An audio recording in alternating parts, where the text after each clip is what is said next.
Alors, comment les outils prédictifs transforment le pilotage de l'entreprise? Ça se passera ici même. On est en train d'installer les meubles, je gêne déjà, avec Shafika Chetaoui, docteur et ingénieure en mathématiques. Elle est responsable de la data science chez Suez. Clément Collignon, cofondateur de Philbox, une société bordelaise qui développe une plateforme d'analyse des data dédiée à l'entreprise et aussi à l'industrie. Et Benoît d'Orléans, qui est spécialiste des applications cloud et intelligence artificielle au sein de l'entité One Commercial Partners de Microsoft. Dans l'atelier Turing que j'ai la chance de piloter, nous aborderons le thème « Que devient la relation utilisateur quand l'IA s'en mêle ?» avec Cédric Dumas, fondateur de la solution de conciergerie hybride homme-machine Weedy, François Marical, qui est responsable du marketing digital du site de e-commerce bien connu ici et pas très loin, presque à une portée de drop, Cdiscount. Éric Dadian, président de l'Association française de la relation client, qui est cofondateur aussi de WikiPME.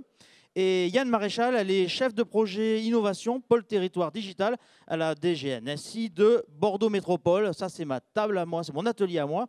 Et vous voyez, il y a une femme sur cet atelier, pardon.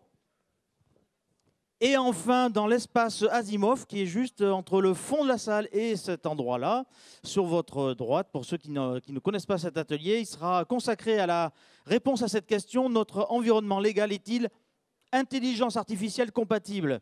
Avec Jérôme Gusti, qui est avocat au barreau de Paris, spécialiste du droit de la propriété industrielle, Jérémy Quignot-Katz, qui est avocat au barreau de Paris, spécialiste du droit du travail, et François Pellegrini, qui est professeur d'informatique à l'Université de Bordeaux, chercheur au Labri, dont on a beaucoup parlé depuis ce matin, et à l'INRIA Bordeaux-Sud-Ouest, dont on n'a pas beaucoup parlé encore ce matin, mais justement, on va en parler. Vous avez tous fait, je crois, vos choix d'atelier. Je vous demande donc sans plus tarder de les rejoindre. Bon, pour ceux qui sont ici, ne bougez pas. Ici même donc pour l'atelier 1, espace Turing pour l'atelier 2 et espace Asimov pour l'atelier 3. Moi, je vais me débrouiller pour aller très vite à cet atelier. Bonne séance. Pour cet atelier-là, ben, je vous ai déjà présenté, mais quand même.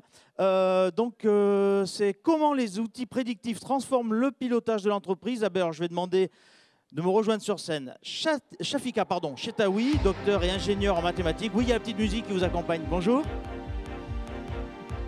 Donc, docteur et ingénieur en mathématiques, elle est responsable de la data science chez Suez, comme je disais tout à l'heure. Clément Collignon, qui est cofondateur de Philbox. Philbox, une société bordelaise qui développe une plateforme d'analyse des data dédiée à l'entreprise et à l'industrie notamment. Clément, si je me trompe, vous pouvez me corriger. Mais de toute façon, je serai parti. Donc, et puis, Benoît d'Orléans, spécialiste des applications cloud et intelligence artificielle au sein de l'entité One Commercial Partner de Microsoft. Et elle est animée par Nicolas Roussel, qui va lui se présenter tout seul parce que c'est lui, c'est un grand garçon. Oui, c'est un trop grand garçon. Et il va présenter cet atelier. Je vous laisse le micro. Merci. Juste un tout petit détail. À l'issue de ces ateliers, il y a une pause d'une 30aine de minutes. Je battrai le rappel parce qu'ensuite, on reprendra la plénière avec notamment 2 keynotes passionnantes et puis aussi la présentation d'une dizaine, de 10, pourquoi une dizaine d'ailleurs, 10 startups, toutes plus passionnantes les unes que les autres. Donc je vous encourage à revenir à l'issue de cette petite pause de 30 minutes après ces ateliers. Allez, bon atelier. Merci. Alors, bonjour à toutes et à tous. Donc, je suis Nicolas Roussel, je suis le directeur du centre de recherche INRIA Bordeaux Sud-Ouest. C'est un atelier dont le titre a changé 2-3 fois, donc on va vous expliquer comment on voit les choses. Je vais d'abord redonner la parole quelques secondes aux 3 intervenants pour qu'ils puissent compléter, corriger, oui, il est parti, compléter ce qui vient d'être dit, et puis après on va vous expliquer un peu comment ça va se passer. Ah oui, vous avez dit. Allô ? Oui, vous m'entendez. Donc, Shafika Chetaoui, je suis Chief Data Officer du groupe Suez. En 2 mots, ma mission pour se présenter, donc, je suis en charge de créer un environnement propice à l'utilisation de la data et son exploitation, notamment grâce aux méthodes de l'intelligence artificielle. Clément Collignon, je m'occupe d'organiser la croissance de Philbox AI. Je suis un petit peu le local de l'État puisque nos bureaux sont à 300 mètres d'ici. Et ma mission à moi, elle est assez simple. C'est comment est-ce qu'une boîte comme la nôtre, qui a une très bonne traction, des cas d'usage assez forts, assez installés, peut grandir. J'ai rejoint la société il y a 2 ans, on était 10, donc on sortait à peine du garage. Aujourd'hui, on est plus d'une trentaine et on a des opérations sur 5 continents, pardon. Et on prévoit d'être 60 à la fin d'année, donc voilà, des challenges opérationnels nombreux, importants. pour servir nos clients. Benoît d'Orléans, donc moi je suis en charge des applications cloud et intelligence artificielle dans la division partenaire de Microsoft. Donc pour faire simple, nous on fait deux choses dans cette division-là. La première, c'est qu'on travaille avec n'importe quelle entreprise qui veut construire des solutions d'intelligence artificielle basées sur nos technologies. Ça peut être des éditeurs de logiciels, ça peut être des startups, ça peut être des entreprises de services du numérique, ça peut être des acteurs privés, ça peut être des acteurs publics. On travaille aussi évidemment avec les incubateurs, les accélérateurs et les capital risques. Donc ça, c'est le premier pan de construction d'offres à valeur ajoutée pour que les utilisateurs finaux puissent se servir de ces services-là, donc des chatbots, des applications intelligence artificielle. Et la deuxième chose qu'on fait, c'est de commercialiser ces solutions avec nos partenaires. Donc on fait ce qu'on appelle en bon français du co-selling. Donc on vend les solutions de nos partenaires et on les vend ensemble. L'objectif, c'est de pouvoir fournir au marché, aux utilisateurs, la meilleure solution, que ce soit une solution directement Microsoft ou une solution avec nos partenaires. Voilà, alors l'IA, on en parle depuis ce matin, hein, donc beaucoup de choses ont déjà été dites. On va dire, pour simplifier, au départ, on part d'un ensemble d'outils mathématiques, informatiques, qui permettent de classer, modéliser, reconnaître, prédire des données. On a entendu déjà plusieurs fois aujourd'hui des phrases du style « il faut que l'IA soit au service de l'humain ». On a entendu tout à l'heure un point de vue qui était en mode... peut-être un peu angoissant sur tout un tas de dangers. On vient d'entendre un autre point de vue qui est très enthousiaste. Alors, quand on a discuté pour préparer un peu cette session, un point commun qu'on avait tous les quatre, c'était qu'on considère tous les quatre l'IA comme un outil, pas une fin en soi. Et donc, avant de décider d'utiliser un outil, il faut se poser la question de ce qu'on veut en faire et pourquoi. Donc pourquoi, c'est un mot que j'aime bien parce qu'on peut l'écrire en un mot, donc pourquoi dans le sens pour quelle raison, et puis en deux mots dans le sens pourquoi faire, comme c'est écrit là. D'accord ? Donc on va simplifier et on va dire qu'une bonne partie des utilisations de l'IA aujourd'hui, c'est justement de l'utiliser pour prédire des choses. Et donc on va se poser la question de prédire pourquoi faire et pour quelle raison. Et alors la bonne façon de commencer à discuter de ça, c'est de commencer peut-être par des exemples très concrets d'utilisation de l'IA donc par Suez, par Fieldbox AI, par Microsoft. Et donc je vais demander aux trois intervenants de nous donner des exemples concrets en expliquant à chaque fois un petit peu pour quelles raisons, pourquoi faire, éventuellement avec qui, pour vous donner un panorama de différents cas d'usage. Et puis après, on discutera de manière un petit peu plus générale de ce qui fait que ça marche ou ne marche pas et éventuellement des limites. Et alors pour trier un peu ces exemples, on a choisi trois axes. Et donc le premier axe, c'est prédire pour mieux comprendre on va essayer de ne pas utiliser trop d'anglicisme. Donc je vais en utiliser un, moi, et c'est mon joker. Après, chacun a droit à un petit nombre de jokers. Donc comment on fait pour mieux comprendre son business, par exemple ? Comment on fait pour mieux comprendre ses clients ? Comment on fait pour optimiser son fonctionnement sur un certain nombre de processus, comment on fait pour optimiser sa performance. Donc ça, c'est notre première catégorie. Et donc là, maintenant, je vais vous passer la parole à tour de rôle, comme vous voulez, pour donner une série d'exemples d'utilisation sur ce cas-là. Qui commence ? Je peux commencer ? Effectivement, la segmentation, l'IA, je suis tout à fait d'accord que c'est un moyen et pas forcément un objectif en soi. Donc la segmentation, chez Suez, on a une roadmap digitale dans laquelle on utilise l'IA pour améliorer la performance en interne ou pour améliorer l'expérience client ou pour imaginer de nouveaux business models. C'est un ou et, donc parce que parfois on a des use cases qui répondent aux trois objectifs. Donc pour donner un objectif sur la performance, nous chez Suez on utilise la maintenance prédictive. Donc comme vous savez, on a des usines de distribution d'eau ou de gestion de la déchet, du recyclage. Et notre objectif c'est d'avoir une maintenance prédictive de nos équipements.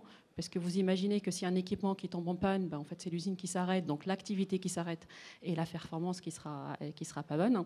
Et donc on utilise ces méthodes de data science, donc de machine learning, on récupère toutes les données structurées ou non structurées autour de nos équipements et on prédit des faibles et des forts signaux autour de ces équipements-là pour se dire il vaut mieux prédire ces pannes. L'objectif c'est vraiment de ne pas réparer à tort et de ne pas réparer trop tard. Alors la maintenance prédictive, je ne sais pas si ça parle à tout le monde, donc on peut expliquer simplement, c'est vous avez une voiture, tous les X kilomètres, vous l'amenez au garage, des fois vous l'amenez pour pas grand-chose, des fois vous l'amenez, c'est trop tard. Donc l'idée c'est comment on fait pour déterminer quel est le bon moment pour amener sa voiture au garage. Donc on appelle ça maintenance prédictive. Il y a d'autres gens, d'autres communautés qui appellent ça l'arrêt optimal, parce que c'est en gros quand est-ce qu'on change de stratégie. Donc j'amène jamais ma voiture au garage jusqu'au jour où il faut que je l'amène. D'accord ? Ça, c'est un exemple qu'on retrouve, je pense, dans d'autres cas.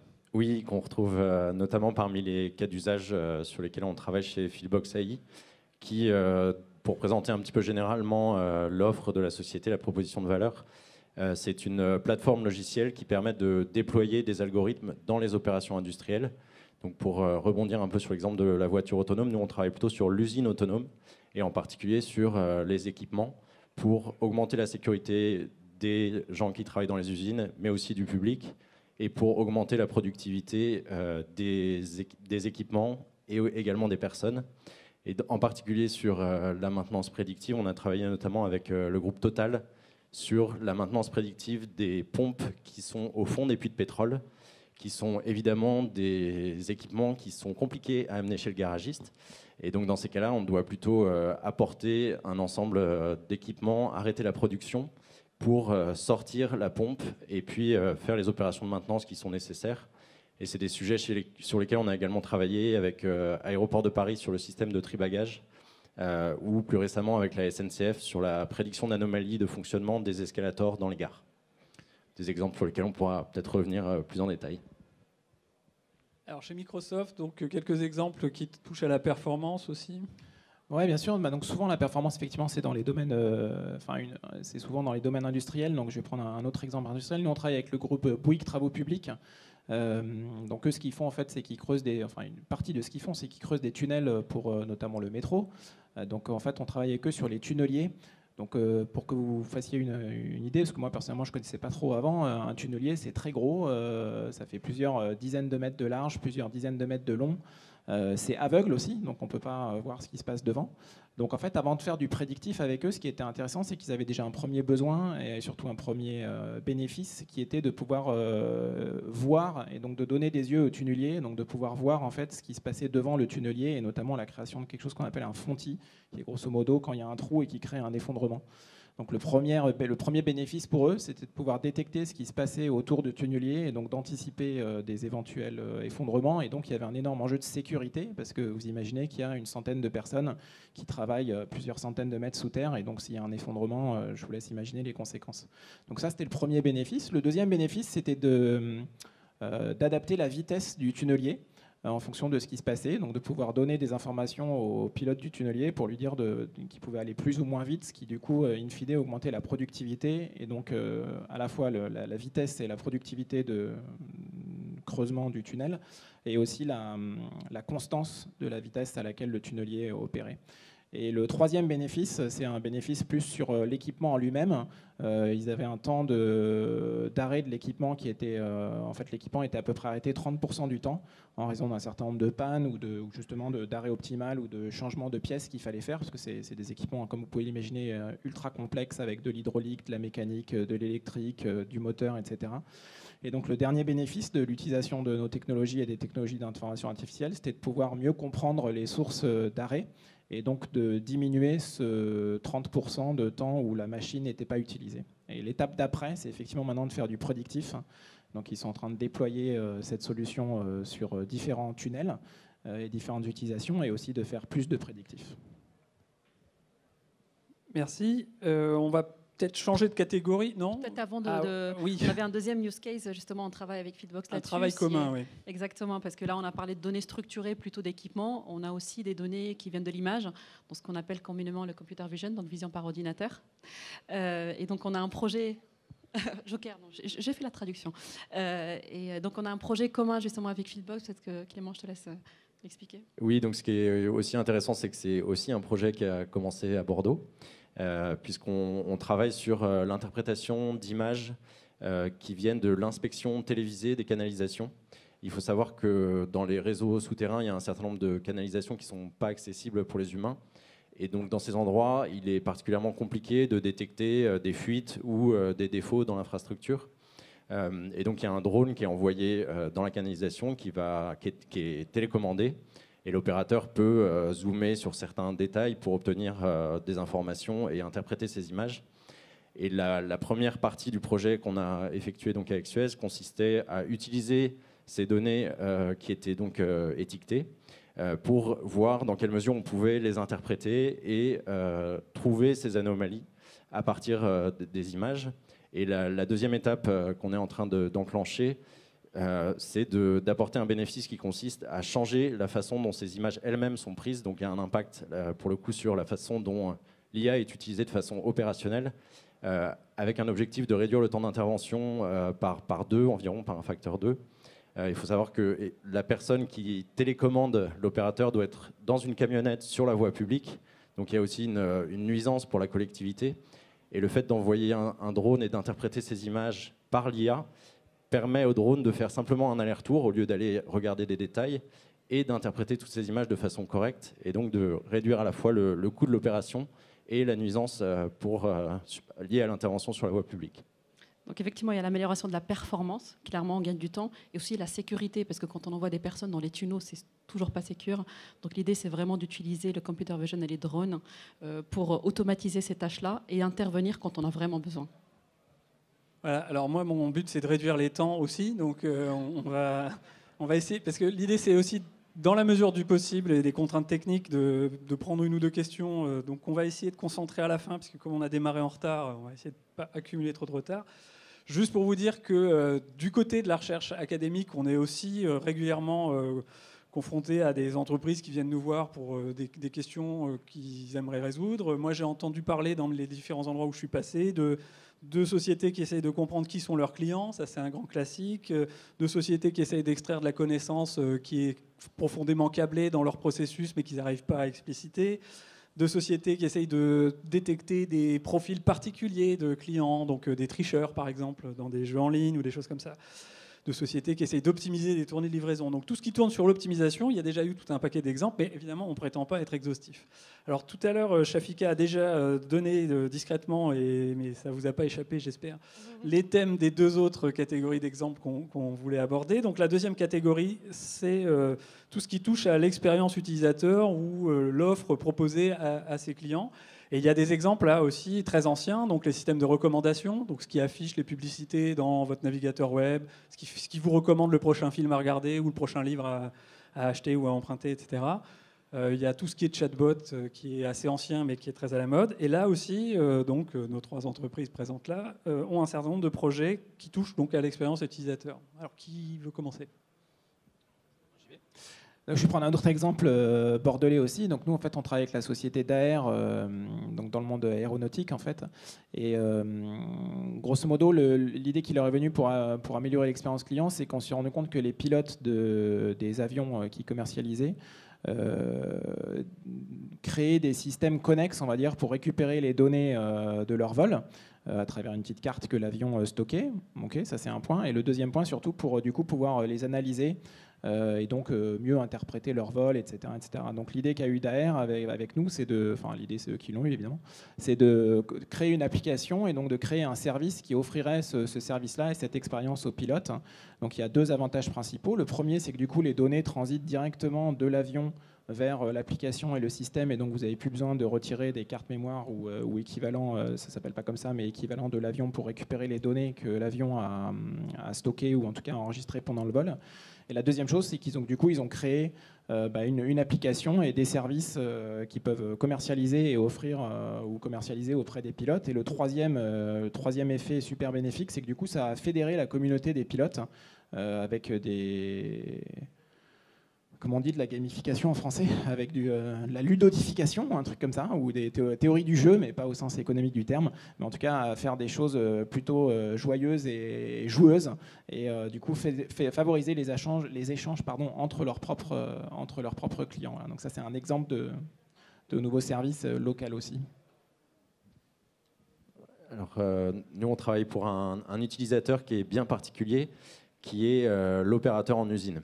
On a beaucoup parlé aujourd'hui des assistants virtuels, des chatbots. Et nous, ce qu'on essaye de mettre en place, c'est des assistants virtuels pour les opérateurs dans les usines qui vont donc faciliter les interactions entre quelqu'un qui est sur une ligne de production et les différentes machines, équipements avec lesquels il peut interagir. Et en particulier, l'objectif final, c'est effectivement de rendre autonomes certains de ces équipements, en particulier en ajustant des paramètres de ces machines de façon automatique. On a travaillé notamment en utilisant des modèles d'apprentissage automatique sur des problématiques de vissage pour Vallourec, donc qui est un fournisseur de tubes pour des pipelines. Et on a mis en place un modèle pour optimiser le contrôle qualité et faire en sorte que l'opérateur ait une indication sur 90% des pièces qui sont conformes aux standards de qualité exigés et qu'il n'ait plus qu'à contrôler peut-être les 10% de pièces sur lesquelles il peut y avoir un doute et sur lesquelles il a une vraie valeur ajoutée. Sur un cas Suez, aujourd'hui, un des contacts avec nos clients, c'est les call centers. Donc, en fait, on travaille sur des projets d'opérateurs augmentés. L'idée, c'est vraiment, au moment où le client appelle, que l'opérateur qui répond à l'appel ait le plus d'informations possible sur ce client-là. Cela lui permet d'éviter de reposer des questions sur lesquelles on a des informations en interne. Et aussi d'imaginer de process en interne, de se dire, voilà, pour ce type de problématique, voilà le type de réponse possible. C'est vraiment d'orienter l'opérateur, de le rendre augmenté.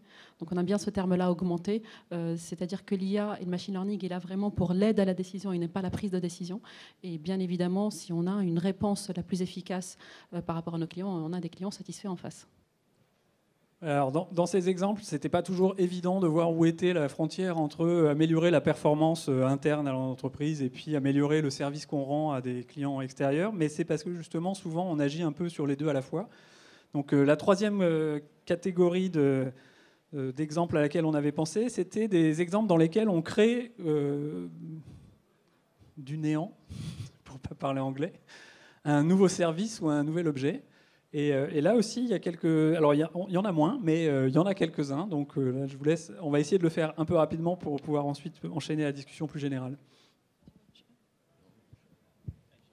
Non, donc pour donner quelques exemples sur ce sujet-là, en fait, moi je voudrais parler de ce qu'on fait avec les startups et les éditeurs de logiciels. Donc on a une factory, donc une usine pour aider les startups à monter des services. Donc du coup, par définition, c'est souvent des services qui n'existent pas. Donc si je vous prends deux exemples, on travaille avec une startup, ça pourrait être appliqué aussi localement, qui travaille sur tout ce qui est prédiction maritime et prédiction des courants maritimes. Donc ça permet de fluidifier les opérations portuaires, par exemple. Ça permet de travailler dans la partie marée noire ou autre.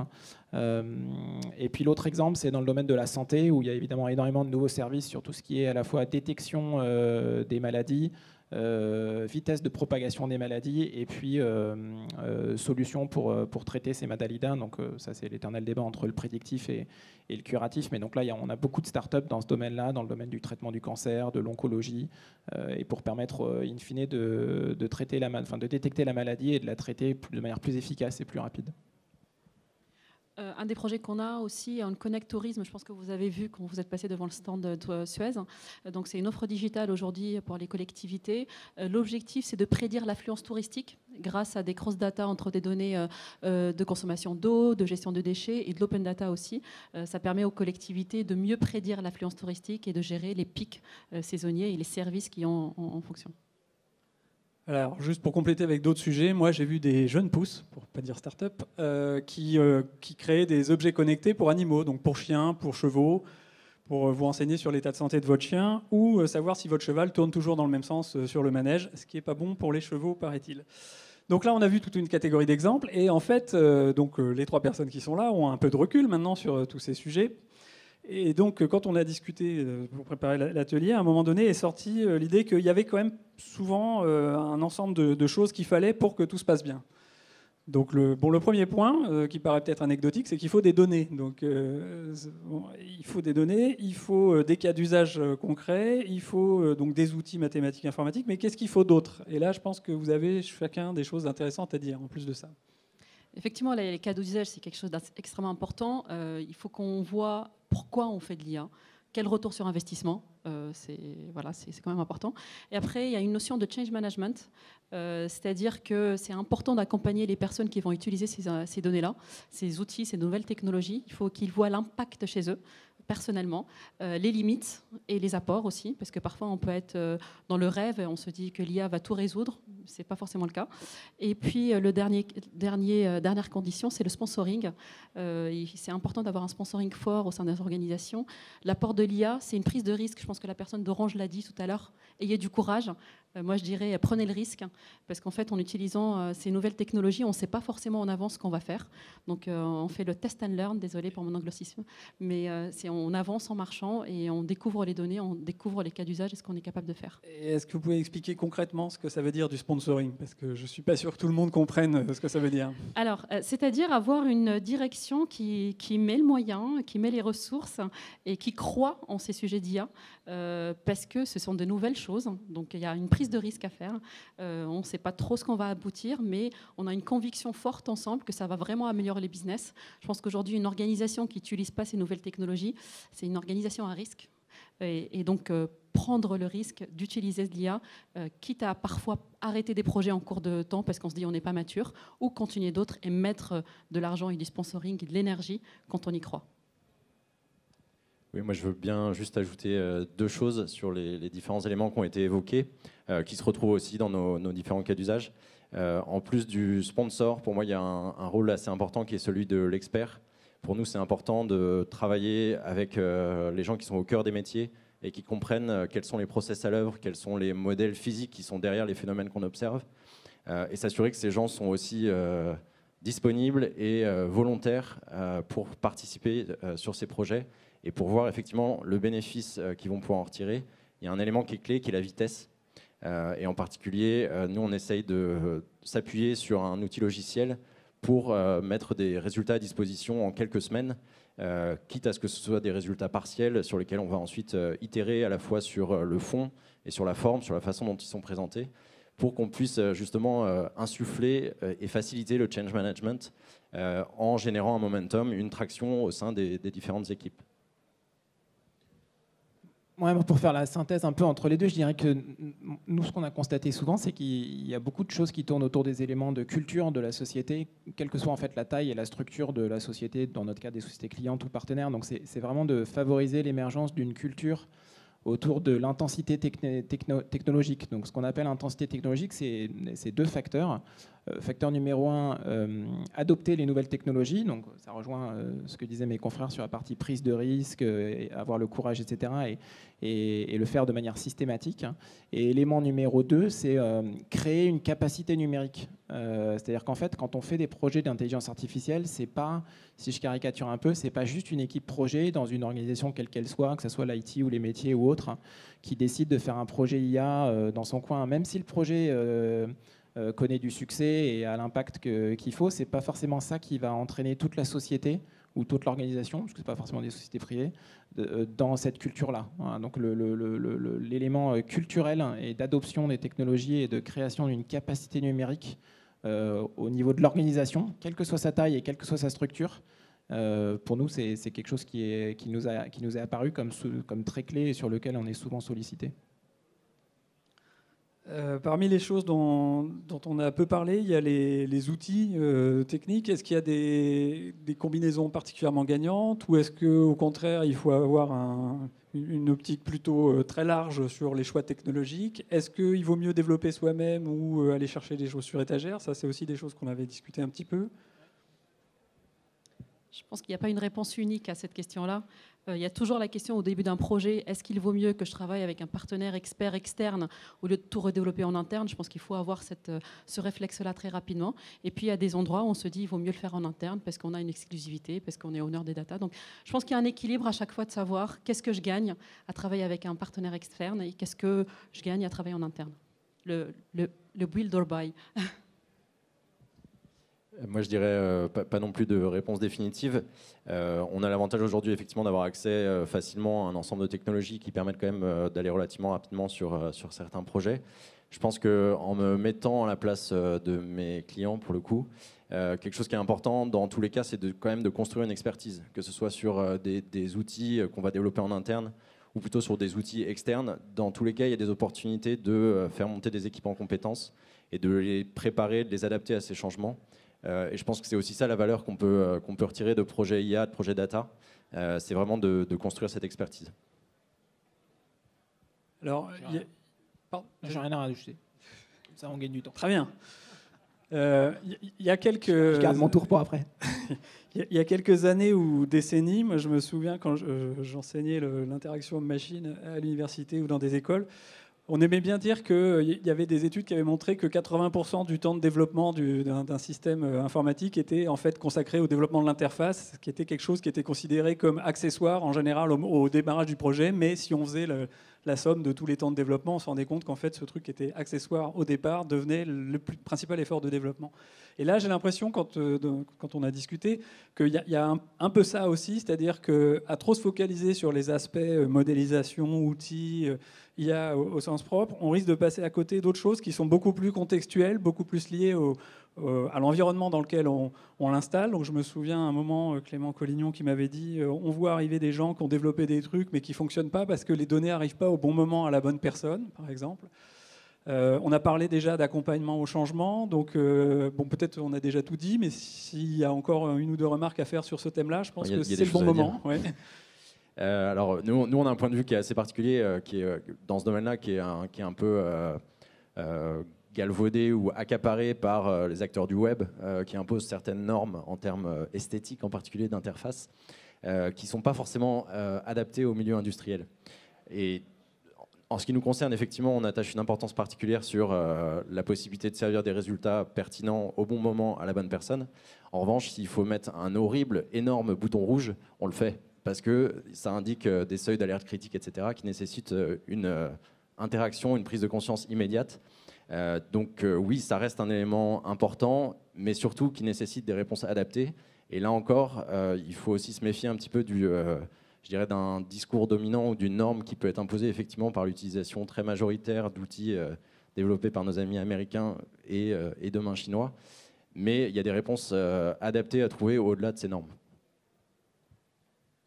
Alors le dernier point qu'on voulait aborder, c'est les limites. Donc on vous a donné des exemples, on vous a donné quelques pistes de qu'est-ce qu'il faut pour que ça se passe bien. Donc la question est quelles sont les limites de ce qu'on sait faire aujourd'hui. Donc on peut penser à des limites techniques. Est-ce qu'il y a des choses qui ne marchent pas, qu'on a essayé et qui ne marchent pas? Qu'est-ce que ça veut dire déjà, marcher? Et puis on peut aussi penser à des limites non techniques. Alors qui veut prendre la parole? Effectivement, quand on a posé la question, quelle est la limite technique, je pense que dans l'absolu, on a envie de dire il n'y a pas forcément de limite du moment que la question soit claire. Parce qu'en fait, une question IA, on voudrait que l'IA fasse tout. C'est peut-être ça la problématique. Il faut savoir à quel degré on demande à l'IA. Après, ce n'est pas vraiment une limite technique, mais j'ai envie de dire une limite data. Arriver à casser les silos dans une organisation pour pouvoir faire de la cross-data, c'est peut-être le gros challenge, plutôt que limite, je dirais, dans une organisation. Si je parle de limite technique IA, je parlerai peut-être de tout ce qui est sentiment analysis, donc l'analyse sentimentale. Il y a beaucoup de choses qui existent sur le marché aujourd'hui. On se dit on détecte les émotions. Je pense que pour avoir une IA empathique, on a quand même encore quelques années devant nous. Et heureusement que l'humain doit rester au centre de ces activités encore. Ouais, nous, ce qu'on voit, c'est qu'une des plus grosse limite, en fait, c'est de trouver le bon équilibre entre tout ce qu'on a dit avant et tout ce que vous avez rementionné, notamment aussi sur la partie interface homme-machine, etc. C'est-à-dire qu'on peut avoir le plus bel algorithme du monde qui fait de la maintenance prédictive de fou furieux avec une précision de malade mental, etc. Mais si, comme tu le disais, le bouton il est rouge et que les gens s'attendent à avoir un bouton vert et qu'il est en haut à droite au lieu d'être en bas à gauche, en fait, ça ne marchera pas. Et donc, du coup, si ce n'est pas adopté par les utilisateurs, les gens ne se diront pas que ça n'a pas été adopté parce que le bouton n'était pas de la bonne couleur au mauvais endroit. Ils se diront que ça n'a pas été adopté parce que l'algorithme n'était pas le bon. Donc je pense que pour moi, vraiment la plus grosse limite, ou dans le sens opportunité, le plus gros facteur clé de succès, c'est de trouver le bon équilibre entre tous les paramètres, la précision technologique qu'on veut mettre, la vélocité et la rapidité de mise sur le marché que tu mentionnais aussi, l'utilisation par les utilisateurs finaux et que ça corresponde à leurs besoins. Et d'ailleurs, il ne vous aura peut-être pas échappé que dans pas mal des exemples qu'on a cités, en fait, au départ, ça ne commence pas toujours avec des projets d'intelligence artificielle, quoi. C'est-à-dire que le premier projet, c'est d'abord de pouvoir avoir la donnée et de la visualiser sur une interface à peu près correcte et en temps réel, quoi. Donc ceux qui, a priori, comme au moins les gens sur scène et peut-être une bonne partie des gens sur la salle qui ont l'habitude de bosser sur l'IA, etc., on a l'habitude de voir des dashboards ou des applis, des tableaux de bord, merci, des tableaux de bord avec des jolies couleurs, des cartes de France, enfin plein de choses très très visuelles. Mais si on fait un sondage, au moins dans la salle là, je pense qu'on n'a pas tous des tableaux de bord aussi précis que ça. Donc la plus grosse limite ou la plus grosse opportunité pour moi, elle est sur ce niveau-là, sur le bon équilibre entre les différents paramètres.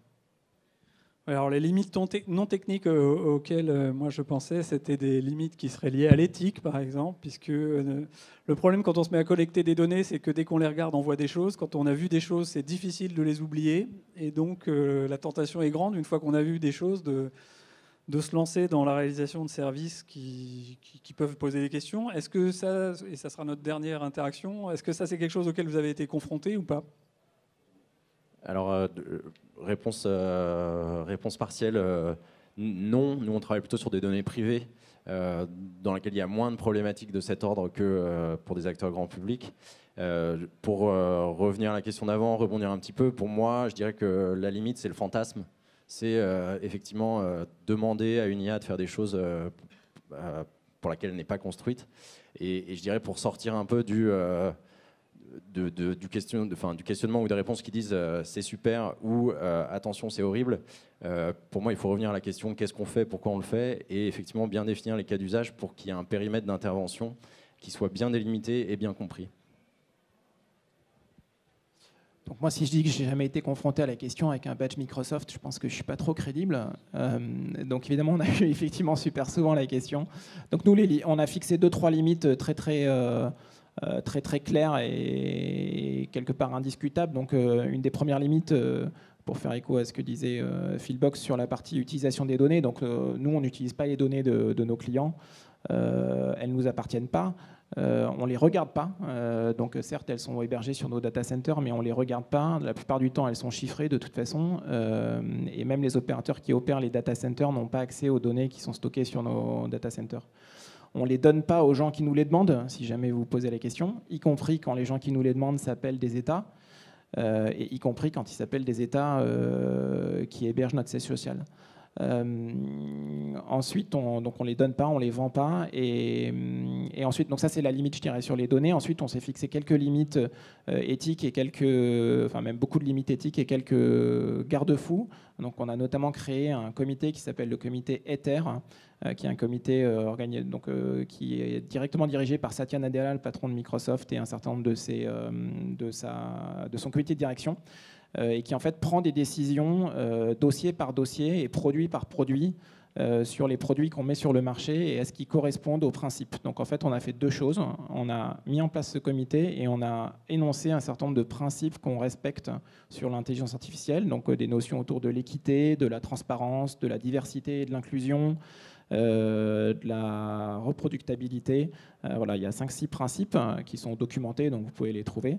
Et on s'astreint à les respecter. Et on a un comité qui valide, donc pour que ce soit très, très pragmatique et très clair dans l'esprit des personnes, chaque service Microsoft qu'on met sur le marché est validé par ce comité, dont le seul but est de valider la notion éthique et qui est présidé par Satya Nadella, donc le président de Microsoft, et notre directeur juridique, voilà, et un certain nombre de personnalités externes également.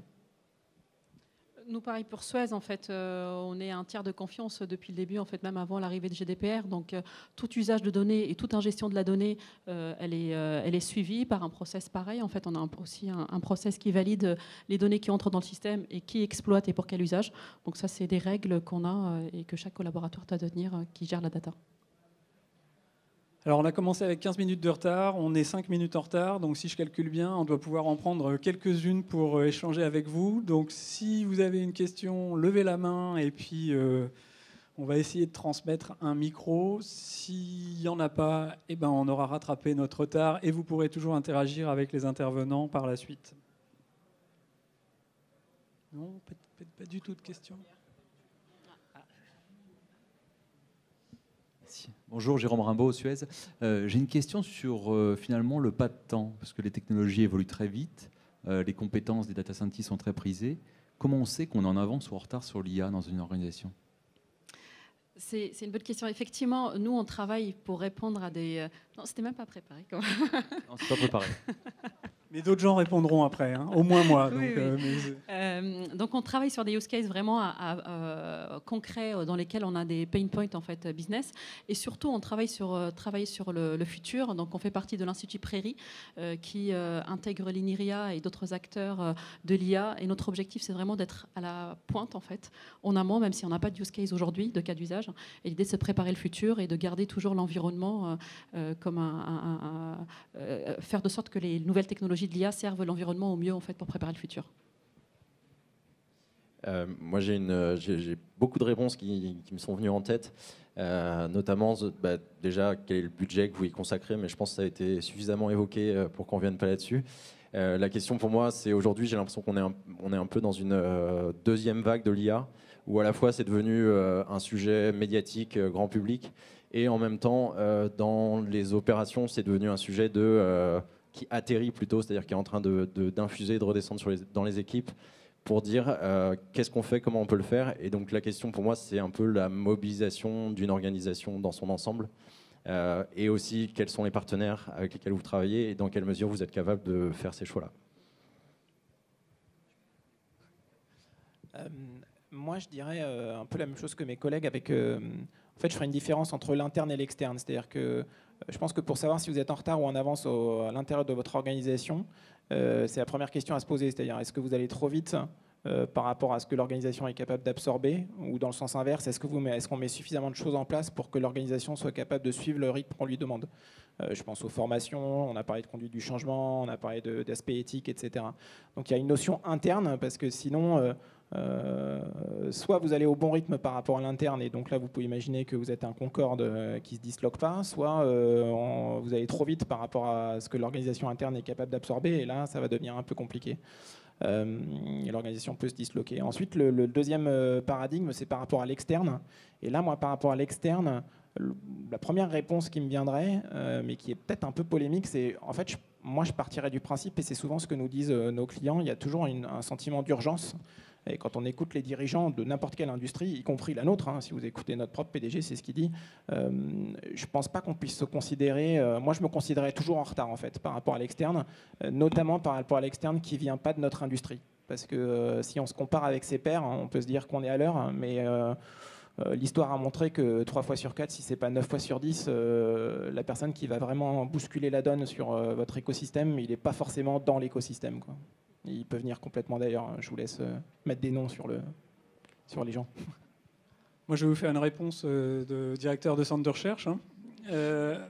Bon, d'abord, sur scène, je suis content parce qu'on a des grands groupes. On a aussi une entreprise beaucoup plus jeune et en pleine croissance. Il nous manque une ETI ou une grosse PME. Et puis à moi, en tant que représentant du monde académique. Donc, pour moi, c'est important parce qu'il faut qu'il y ait une continuité dans tout ça. Parce qu'on dit le numérique, ça va très vite, l'IA, ça va très vite. En fait, c'est faux. Moi, je parle vite, mais l'IA va pas vite.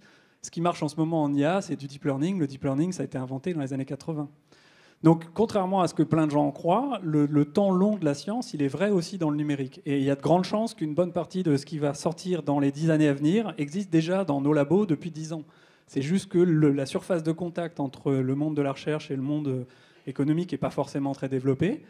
Et donc, comment faire pour savoir si on est en avance ou en retard? Déjà, je vous invite tous à aller à la rencontre des acteurs académiques. Il y a le stand de l'Université de Bordeaux, là. Sur ce stand, vous verrez des gens de l'Université de Bordeaux, mais aussi des gens d'INRIA et des gens d'autres établissements qui ont des équipes communes avec l'université. C'est important de créer des startups pour accélérer la manière dont justement ce qui est fait chez nous passe dans le monde économique. Et après, ces startups peuvent aller travailler avec des PME, des ETI, des grands groupes, et ils le feront sans doute plus utilement que nous avec nos bras de chercheurs, si vous voulez. Donc venez voir les labos de recherche, aidez-nous à faire sortir ce qu'il y a dans nos labos. Et sur le site bordelais, on a des approches de l'intelligence artificielle qui sont très différentes du fameux deep learning qui cartonne. On fait aussi du deep learning. Il y a des gens qui font ça très bien au Labri, mais il y a aussi des gens qui font de l'IA symbolique qui est moins à la mode en ce moment, mais qui va peut-être revenir. On a des gens dans les équipes INRIA qui ont des approches très différentes de l'IA. On s'intéresse à des sujets du style comment on fait pour apprendre avec peu de données. Et donc, voilà, on a beaucoup parlé des problèmes de données. Si demain, on a besoin de beaucoup moins de données pour apprendre, ça réglera un certain nombre de questions, ça en posera d'autres. Donc mon message, c'est ça, c'est multiplions les contacts entre nous. Et je pense qu'on va peut-être s'arrêter là, parce que sinon, on va nous faire des grands signes. On a un peu rattrapé le retard. Et si vous voulez continuer à échanger avec les intervenants, a priori, ils sont encore là pour un petit moment. Ou sur les stands juste en face. Sur les stands. Merci. Merci.